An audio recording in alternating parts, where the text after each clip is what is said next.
Hola a todos, hello everyone. This is third part of section D of the only free SketchUp tutorial series in YouTube in an organized manner. Section D is all about knowing how to draw basic shapes in SketchUp with ease and various possible ways to do it. In previous part of this section, I explained with examples how to draw a circle, an ellipse, and various entities of a circle, and how to edit the shapes when they are already drawn. In the same way, in this video, I will explain about the polygon tool and its various possible applications. So let's begin with it.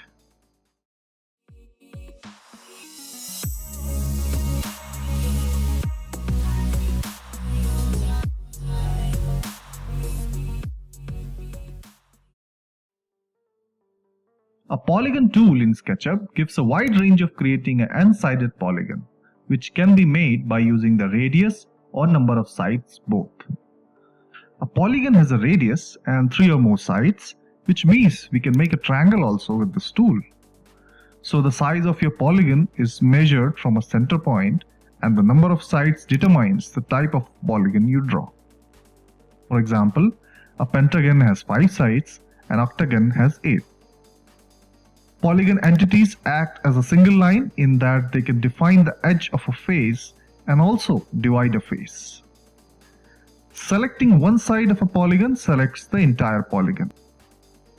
The SketchUp inference engine interprets each side of a polygon as a segment. As you move your cursor over a polygon, you see endpoint, midpoint, and from point inferences. You can also draw polygons on any existing face or separate from existing geometry.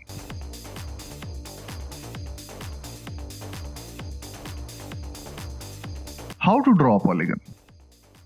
Follow these steps to draw a polygon. Select the polygon tool from the large tool set. By default, it doesn't have any keyboard shortcut assigned, but I have assigned manually the shortcut as Alt+Y. You can also activate polygon tool from the draw option in menu bar. Go to the shapes and select polygon tool. The cursor changes to a pencil with a polygon. The measurement box indicates the current number of sides. To change the number of sides in your polygon, you can type a number value and press enter, or you can continue drawing with default values and can edit the shape later. I will show you how in a while. After the sides are defined, it will ask you to provide radius of the circle in which your polygon will be inscribed. Move the cursor out from the center point to define the radius of your polygon. You can either type the value directly or keep dragging the cursor till you get your desired radius or polygon size. Click second time to finish the polygon.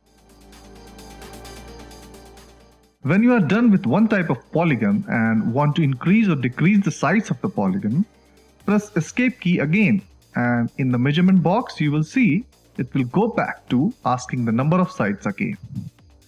Type your desired number of sides, for example 4 for a square, 5 for a pentagon, and follow the previous steps to complete your polygon.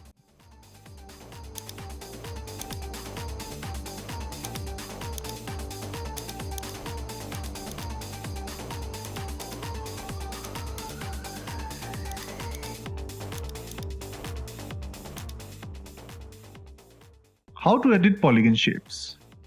If you want to convert any existing shape of polygon, be it a triangle or pentagon or any polygon with n number of sides, to some other polygon, you can do it easily just by using Edit Info option. Just select the edges, not the surface of the polygon, and right-click to get the Entity Info panel automatically. Here you will see different parameters of a polygon like the radius of the inscribed circle in which your polygon comes, then the segments, which determines the number of sides of a polygon. It also calculates automatically the parameter value for your polygon.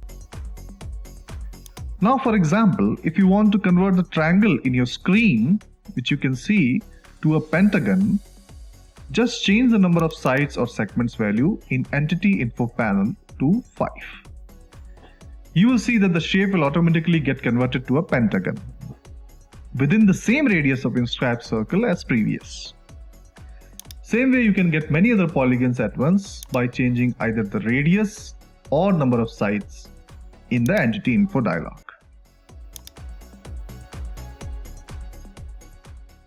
Okay guys, this is end of section D and all about polygon tool as an individual. In further videos, I have explained more of its use in collaboration with other tools, so keep watching and keep practicing.